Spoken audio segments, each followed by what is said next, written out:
I'm very much excited as an investor. I really want to invest into this, AI and ML tools or startups. But there's always a concern that what I am going to invest into, whether it will become relevant or it will remain relevant tomorrow or not. Right. Because what I was thinking when Yash was giving us these app names, if GPT itself has launched its own version of a content writing tool, video editing tool, and there are other startups that are claiming that, oh, I am an AI tool, but I will edit your scripts or videos. So how relevant can that company stay if GPT itself is launching it as a free tool? Is that what you're referring Absolutely, to? but simultaneously just think about it. Those startups who are creating some kind of a technology solution which is based on the GPTs or some other such tools. Tomorrow, like as Yash mentioned, tomorrow if ChatGPT shuts down, then all those things will remain unless until they move immediately to something else. So there has to be a plan B kind of a thing that okay fine, it's more like a disaster recovery plan. Yeah. That okay fine, tomorrow if something happens, then do I have a fallback? Yeah. And if I don't have a fallback, then the entire investment is Okay, it's become like the nucleus now. Like if that shuts down, it's become a problem.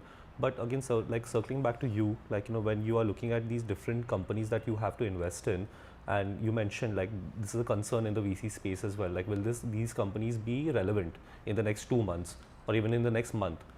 What are your filters when you're looking at companies in the AI landscape? Like how do you filter out the right ones to invest in versus like the ones that don't make the cut? okay. I think I need to step back and just tell you more about our investment strategy. Because at 100x we are investing in a pre-seed stage, so very at an idea stage, very nascent. People are just coming out with idea or they've just completed their MVP. We look at that point of time. So from our perspective, the parameters are very simple. We look at founders. Who are the founders? They really know what they are doing. So are they technically qualified to do what they are doing? What is the idea? Is it something which is relevant as of today and will remain relevant? Probably 2 years, 3 years down the line. Because as an investor, a journey is not like invest today and sell it tomorrow. It's like a 5 years minimum. Correct. So then I have to look at from that perspective and then look at the kind of market that they are going to cater. So these are the basic parameters which will basically help me decide whether I'm going to get my X return. So ROI is the most important. All put together will help us in deciding whether we have to invest in a startup or not. And believe me, we have invested in a couple of startups which are working on AI domain, something on conversation AI, something on generative AI, and they are doing well. So it's all about learning, understanding what's the technology, and fortunately we have a CEO, Vatsul Kanake is the CEO, and he's a techie. So he knows the technology threadbare. So anything that we have to understand or evaluate from technology perspective, he is there, and when he is giving a blessing that okay fine, this is something which we can go ahead, we are taking a call on that. Understood. Good, so proper due diligence check in place. It has to happen because we are the first check writer. We are taking the maximum risk when we are investing, and rest of the world will follow us. But we are you can say we are the flag bearers. Now if one follow-up question, because your role you mentioned is into corporate deal sourcing, any particular agenda right now for corporates who don't want to build out their own AI tools? Have you seen any case studies? Obviously, if it's confidential, I know you won't share, but anything that you could share to the public knowledge? So I'll probably put it in a different way. Just think about a company, a corporate, who is basically trying to develop something.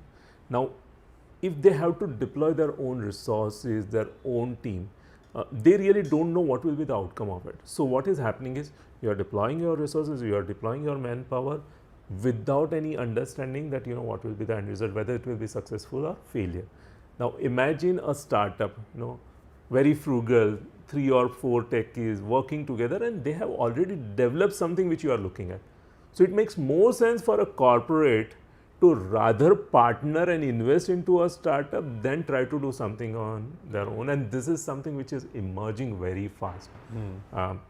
We are seeing corporates coming up and they are saying that either we want to invest or we want to partner with them. And there are ways and means of doing. You do a direct investment, or you first give them some kind of a use case, some kind of a problem statement, let them generate those kind of a solution, evaluate that, and if it is relevant for you, then take a decision either to partner with them or invest into them. Like the example we said, Amazon investing in Anthropic.